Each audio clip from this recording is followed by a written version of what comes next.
Hello student.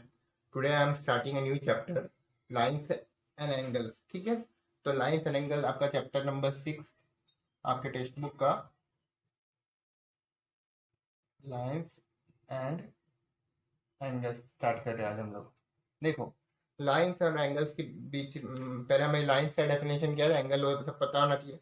इसमें हम लोग क्या पढ़ेंगे, इसमें हम लोग डिफरेंट टाइप के लाइंस क्या होते हैं, एंगल कौन से टाइप के, उन लोगों में रिलेशन क्या है, वो सब हम लोग पढ़ने वाले हैं। ठीक है, तो पहले हम लोग बेसिक टर्म एंड डेफिनेशन को देखेंगे। ठीक है, बेसिक टर्म्स जो हमें एग्जाम्पल सॉल्व करने में मदद करेगी। Basic terms and definitions. तो ज्योमेट्री में टर्म्स और डेफिनेशन का बहुत इंपॉर्टेंस होता है, तो ये आप एग्जाम्पल सॉल्व कर पाओगे। तो पहला जो वर्ड आया, टर्म आता है, वो होता है लाइन, क्योंकि चैप्टर के नाम में लाइन, लाइन एंड एंगल। तो लाइन क्या होता है? तो line basically it is a collection of point. It is collection of point है ना, एक वो तरह का, जो हमने यूक्लिड में पढ़ा था ना। लाइन मतलब क्या होता है, जैसे मैं अगर दो पॉइंट है, इन दोनों को ज्वाइन कर दूं तो एक लाइन बन जाएगा। पर ये लाइन के अंदर बहुत सारे पॉइंट होते हैं, ये भी एक पॉइंट है, यहाँ पर इनफाइनाइटली पॉइंट होते हैं एक लाइन के ऊपर। ठीक है, तो इसको हम लोग लाइन बोलते हैं। Line is represent like this, A B, उसके ऊपर कैसा लाइन ऐसा रिप्रेजेंट किया था, ये क्या है इसका रिप्रेजेंटेशन। लाइन समझ में आया? लाइन की लेंथ की कितनी होती है, इनफाइनाइट, उसकी कोई लेंथ फिक्स नहीं है। ठीक है, अब सेकेंड टर्म होता है हमारा लाइन सेगमेंट।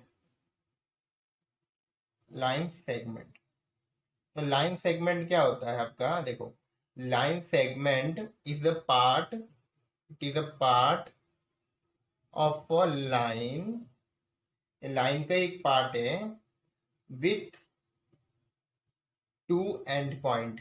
मैंने यूक्लिड में बताया था आपको, लाइन सेगमेंट क्या होता है, एक लाइन का पार्ट होता है जिसके दो एंड पॉइंट होते हैं। मतलब अगर ये एक लाइन समझो, अगर मैं इसके इतने पार्ट को निकाल दूँ, इतने पार्ट को, तो ये क्या हो गया आपका, this become line segment A B. ठीक है, लेकिन इसका एंड हो जाता है, ये इसके आगे एक्सटेंड नहीं कर सकते आप। मतलब अगर 3 सेंटीमीटर है तो 3 सेंटीमीटर ही होगा, एक्सटेंड नहीं हो सकता लाइन सेगमेंट। ठीक है, इसको रिप्रेजेंट करते हैं ए बी के ऊपर ऐसा एक करके, लाइन, लाइन सेगमेंट। ठीक है, ये लाइन सेगमेंट हुआ। अगर दोनों एंड उसके फिक्स हो गए तो लाइन सेगमेंट क्लियर। अब जो थर्ड टर्म आता है वो आपका, वो है रे। क्या होता है रे? थर्ड इंपॉर्टेंट टर्म होता है रे। और ये रे के कॉन्सेप्ट के ऊपर ही आपका एंगल का कॉन्सेप्ट आता है। थर्ड टर्म है आपका जो, वो है रे।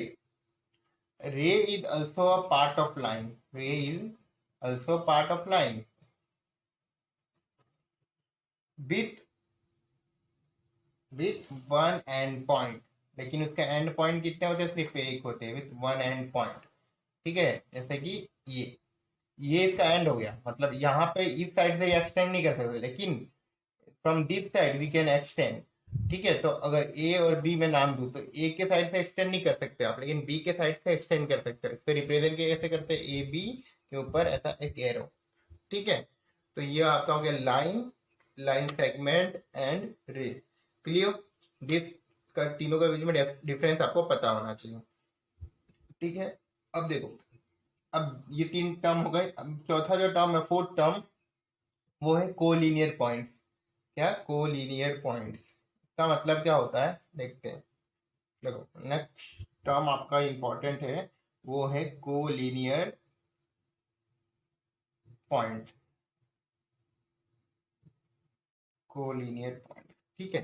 तो कोलिनियर पॉइंट का मतलब क्या होता है स्टूडेंट्स, अगर तीन पॉइंट हो, वो एक लाइन पर लाई करते हो, तो उसको कोलिनियर बोलते हैं। जैसे कि सपोज दैट एक लाइन है और एक पॉइंट ए इधर है, एक पॉइंट इधर है, एक पॉइंट सी इधर है। ठीक, A B C, all this three point lie on the line, then this three point are collinear. मतलब if three or more points lie on the line, then they are collinear. ठीक है, then they are collinear, collinear point। ठीक है, ये सब आपको notes में लिखते जाना है ज्योमेट्री में। अगर तीन पॉइंट और उससे ज्यादा लाइन पे लाई करते हैं तो उसको बोलते हैं कोलिनियर। तो नॉन कोलिनियर क्या हो जाएगा, इसका जस्ट रिवर्स, मतलब अगर लाइन पे लाइन नहीं कर रहे तो नॉन कोलिनियर हो जाएगा. If 3 point does not lie on the line they are called non collinear. जैसे कि देखो ये ए पॉइंट है, ये बी है, और तीसरा पॉइंट कुछ यहाँ पर हो जाएगा. तो यहाँ पे 2 पॉइंट तो लाइन पे है, बट ये तीसरा पॉइंट लाइन पे नहीं है, तो हम लोग ये तीनों पॉइंट को क्या बोलेंगे, नॉन कोलिनियर. ठीक है, क्योंकि C is not on the line. समझ में आएगा. जो कोलिनियर नॉन कोलिनियर कॉन्सेप्ट है ना, वो 3 पॉइंट के लिए डिफाइन होता है. तो if 3 point lie on the line then they are collinear, if not then they are not collinear. ठीक है, नॉन कोलिनियर. क्लियर ये कॉन्सेप्ट, 5 कॉन्सेप्ट अभी मैंने देखा. लाइन, लाइन सेगमेंट, रे. ठीक है, आगे बढ़ते देखो. अगला कॉन्सेप्ट आता है आपका एंगल का, क्योंकि नाम ही है एंगल, लाइंस एंड एंगल. तो एंगल क्या होता है, व्हाट इज एंगल. फिफ्थ नाम दे दो आप इसको. फिफ्थ तो हो गया ना, सिक्स दे दो. एंगल या एंगल क्या होता है. देखो सपोज दैट, पहले मैं समझा देता हूँ, फिर आपको मैं इसका डेफिनेशन लिखाऊंगा. देखो एक ये रे है, ठीक है, वन रे, और एक दूसरा ऐसा एक रे है. ये रे का नाम ए, बी, और ये दूसरे रे का नाम सी. ठीक है, रे ए बी एंड रे ए सी.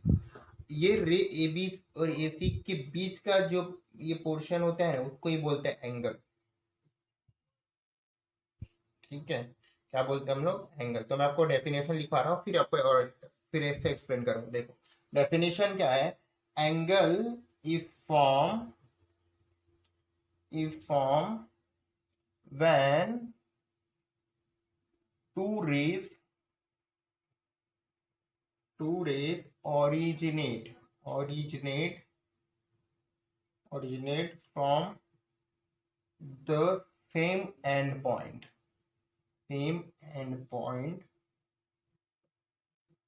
ठीक है, देखो एंगल कब बनेगा, जब दो रे एक ही पॉइंट से ओरिजिनेट हो. जैसे कि देखो एक ये पॉइंट ए है, इससे अगर दो रे लिख रही है, एक ये रे एक ये रे, तो एंगल बन जाएगा इन दोनों के बीच में. समझ. जैसे कि यहाँ पे आपने देखा ना, ए से दो रे लिख ली, एक ए बी लिख ली, एक ए सी लिख ली, तो दोनों में जो बनता है वो क्या होता है, एंगल. इसको बोलते हैं ना, जो एंड पॉइंट होता है इन दोनों एंगल का, उसको बोला जाता है वर्टेक्स. क्या बोलते हैं, वर्टेक्स. ठीक है, VERTEX, वर्टेक्स. ठीक है, मतलब पॉइंट को. और ये जो दो एंगल बनता है ना, आर्म, इसको क्या बोलते हैं, जो एंगल बनाते हैं इसको बोलते हैं आर्म. ये आपका आर्म होता है, और ये भी क्या होता है, आर्म. ठीक है, तो अगर ray making angle are called arm, आप लिख सकते हो. The ray making the angle are called arm. जो ये रे एंगल बनाता है उसको आर्म्स बोलते हैं. ठीक है, ये क्लियर. कितना पॉइंट. अब आगे देखो.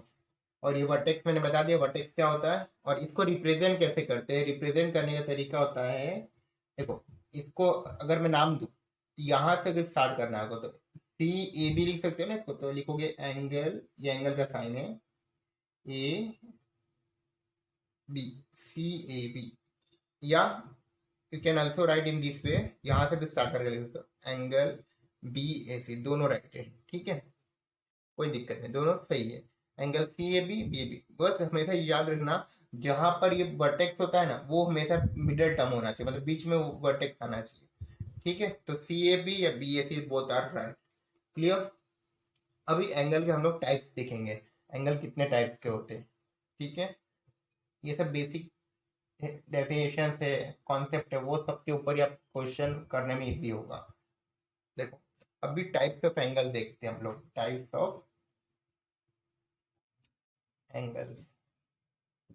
तो टाइप्स ऑफ एंगल में जो फर्स्ट आपका टाइप है वो होता है acute angle. This all you have studied in the lower standard भी. ठीक है, लोअर स्टैंडर्ड में आपने पढ़ा है, तो वही सब रिवीजन एक टाइप का देख. एक्यूट एंगल मतलब क्या होता है, if angle is less than 90 degree. जैसे देखो ये अगर मैं इसको नाम दे दूं ए, ये बी और ये सी. ठीक है, तो यहाँ पर एंगल क्या है, मान लो ये 60 डिग्री, मतलब ये लेस देन 90 है कि नहीं. If angle less than 90 degree हुए, लेस देन का साइन होता है. ठीक है, less than 90 then it is acute angle. ठीक है, तो आप लिखना आपको डेफिनेशन में, angle less than 90 degree acute angle, ठीक है। सेकेंड रहता है ऑब्ट्यूट एंगल। ऑब्ट्यूट एंगल, देखो ऑब्ट्यूट एंगल मतलब क्या, 90 से बड़ा, जैसे कि ये पॉइंट बी है, इससे दो एंगल ओरिजिनेट हो रहे हैं, ए बी, दो रे ओरिजिनेट हो रहे हैं, ये ए बी रे और ए बी सी रे, तो ये जो एंगल बने, मान लो ये एंगल 120 हो गया, एग्जाम्पल दे रहा हूँ, ठीक है। तो ये क्या हो गया, एंगल ग्रेटर देन 90, ठीक है। या आप ऐसा भी लिख सकते हैं, angle is greater than 90, greater than 90, then it is obtuse angle. अगर लेस देन 90 तो एक्यूट एंगल, अगर ग्रेटर देन 90 तो ऑब्ट्यूट एंगल। क्लियर, दो कॉन्सेप्ट, दो टाइप के एंगल। अब जो थर्ड है वो आपका, अगर 90 हुआ तो लेस देन का हम लोगों ने क्या बोल दिया, एक्यूट बोल दिया, मोर देन के लिए क्या बोल दिया, एक्यूट बोल दिया। अगर 90 हो गया एग्जैक्ट तो उसको बोलेंगे राइट एंगल। थर्ड जो आता है आपका right angle, exact 90, angle equal to 90, to 90 degree, जैसे कि ये एंगल, ठीक है। 90 डिग्री को ऐसे रिप्रेजेंट किया जाता है, ये 90 डिग्री का ए सी बी, क्या क्या 90 डिग्री, वो होता है आपका राइट एंगल। क्लियर। और फोर्थ आता है आपका स्ट्रेट एंगल। क्या स्टूडेंट्स, स्ट्रेट एंगल। देखो स्ट्रेट एंगल क्या होता है, व्हाट इज स्ट्रेट एंगल, अगर एंगल 90 नहीं 180 हो, कितना 180, जैसे कि मैं आपको समझाता हूँ, एक पॉइंट ए है, यहाँ से दो रे ओरिजिनेट हो गई, एक रे ए सी हो गया और दूसरा रे ऐसा, ये दोनों रे ओरिजिनेट हुआ बी, तो ये दो रे के बीच में जो एंगल होगा वो भी तो एंगल कहलाता है ना, angle form by the two rays originate from the same point is called angle. तो ये पार्ट, ये स्ट्रेट लाइन हो गया, तो स्ट्रेट लाइन का जो एंगल होता है 180 होता है, तब 90 प्लस 90 180, क्लियर। तो इसको बोलते हैं स्ट्रेट एंगल, मतलब स्ट्रेट लाइन का एंगल क्या होता है, एंगल इक्वल टू 180। तो स्ट्रेट एंगल मतलब 180, 90 मतलब राइट एंगल, लेस देन मतलब एक्यूट, मोर देन मतलब ऑब्ट्यूट, यहीं पे आपको याद हो जाना चाहिए, ठीक है। अब एक और है, वो देखो, वो होता है रिफ्लेक्स एंगल। रिफ्लेक्स एंगल का मतलब क्या होता है, वो fifth one, reflex angle, what do you mean by reflex angle. देखो अगर मान लो एक पॉइंट ये है, ये बी है, इससे दो रे ओरिजिनेट हो गए, एक ए सी और एक ए, तो अगर मैं एंगल ये पूरा कंसीडर करूं, ठीक है, if I consider all this angle, तो ये एंगल देखो इतना 180 होता है ना, इतना 180 होता है, तो ये 180 से जो ज्यादा आ रहा है ना, क्योंकि ये पार्ट एक्स्ट्रा है आपका, दिस पार्ट एक्स्ट्रा, तो अगर angle is greater than 180 but less than 360, ये याद रखना, less than 360, then it is called reflex angle. मतलब अगर मैं इस फॉर्म में लिखूं, तो 180 से जो एंगल, मतलब यहाँ पे कोई एंगल बी है, मान लो एंगल बी 180 से तो बड़ा होगा लेकिन 360 से छोटा होगा, ठीक है, तो उसको बोलते हैं रिफ्लेक्स एंगल। नॉर्मली 180 से ग्रेटर को रिफ्लेक्स एंगल कहा जाता है, ठीक है, 180 से ग्रेटर होना चाहिए, ये कंडीशन है, 180 से ग्रेटर, तो उसको क्या बोलेंगे, रिफ्लेक्स एंगल। देखो रिफ्लेक्स एंगल का और एक कॉन्सेप्ट है, अगर आप ये एंगल को देखो, ये एंगल को मापने के दो तरीके हो सकते हैं, एक तो आप ये पूरा मेजर करोगे, एक ये मेजर करोगे, ठीक है। अगर सपोज दैट आपको क्वेश्चन में दिया हो एंगल ए ओ बी, ये एंगल मान लो आपका है 120 है, ठीक है, ये एंगल दिस इज 120, तो पूछा हो क्वेश्चन में फाइंड रिफ्लेक्स ऑफ एंगल 120, क्या पूछ रहा हो, रिफ्लेक्स ऑफ एंगल ये, तो आपको क्या करना है, रिफ्लेक्स मतलब हमेशा 180 से ग्रेटर होता है, मतलब आपको ये वाला पार्ट निकालना है, तो आप क्या करोगे, 360 में से उसको माइनस कर दोगे, पूरा एंगल, कंप्लीट एंगल मतलब 360 होता है, कंप्लीट एंगल मतलब 360, मतलब एक सर्कल मतलब 360 होता है, तो मुझे ये पार्ट फाइंड करना है ना, ये पार्ट 120 है, अब मुझे ये पूरा कंप्लीट फाइंड करना है, तो मैं क्या करूँगा 120 माइनस कर दूंगा तो मुझे मिलेगा 240। तो ये ऐसे क्वेश्चन एमसीक्यू में आते हैं। एक कोई एंगल दिया होगा, उसका रिफ्लेक्स एंगल पूछेगा आपको। क्लियर? ठीक है, रिफ्लेक्स एंगल हो गया। अभी आगे चलते हैं। अब देखो दो और इंपॉर्टेंट टर्म एंगल से रिलेटेड, वो आपका है कॉम्प्लीमेंट्री एंगल और कॉम्प्लीमेंट्री एंगल। क्या? Complementary angle. पहला देखो कॉम्प्लीमेंट्री एंगल, कॉम्प्लीमेंट्री एंगल। ठीक है, देखो कॉम्प्लीमेंट्री एंगल क्या होता है।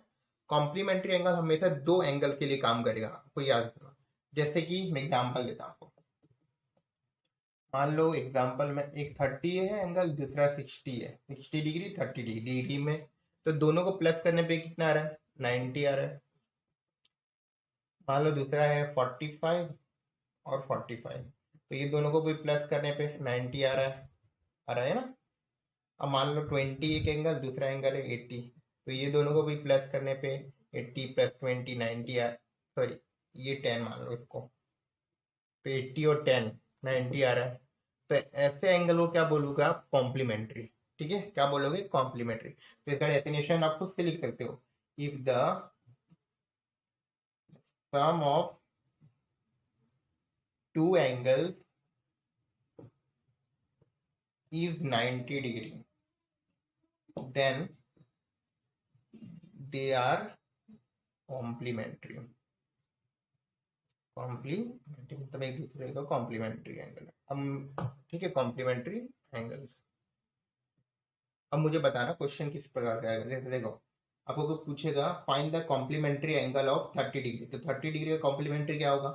आंसर क्या लिखोगे आप एमसीक्यू में? 60 डिग्री, क्योंकि ये दोनों को प्लस करने पे 90 आएगा। मतलब आपको फाइंड कैसे करना है? जो भी एंगल दिया होगा, अगर उसका कॉम्प्लीमेंट्री पूछा तो 90 में से उसको माइनस कर दो, तो यू विल गेट 60 डिग्री। समझे? अगर सपोज दैट आपको पूछा 15 का कॉम्प्लीमेंट्री एंगल बताओ, तो क्या करोगे? 90 minus 15 equal to 75। Clear? Complementary का मैं जब भी कॉन्सेप्ट बताऊंगा तो मैं आपको बताऊंगा क्वेश्चन कैसे आते हैं इसमें। ठीक है, देखो कॉम्प्लीमेंट्री क्लियर। अब आते हैं सप्लीमेंट्री पर। सप्लीमेंट्री, तो सप्लीमेंट्री एंगल क्या होता है? सप्लीमेंट्री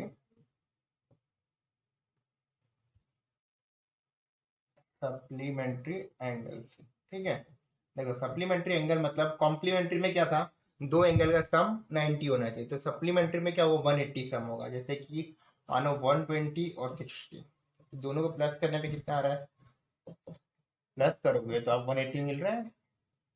दूसरा एंगल मान लो 75 और 105, ये दोनों को प्लस करने पे 180 मिल रहा है, तो ऐसे एंगल को बोलते हैं सप्लीमेंट्री। तो इसका डेफिनेशन क्या हो जाएगा? If sum of two angles is 180, then they are supplementary। क्या बोलोगे? Supplementary angle. ठीक है, क्लियर ये कॉन्सेप्ट? ठीक है, तो अगर क्वेश्चन में ऐसा पूछेगा find the supplementary angle of 130, तो 130 का सप्लीमेंट्री एंगल पूछा, मतलब क्या करोगे? 180 में से माइनस करोगे 130 को, आपको जो आंसर मिलेगा 50 डिग्री। कॉम्प्लीमेंट्री में किसके माइनस करना है? 90 से, सप्लीमेंट्री के लिए 180 से। क्लियर हो गया इतना? ये दोनों का कॉन्सेप्ट। ठीक है,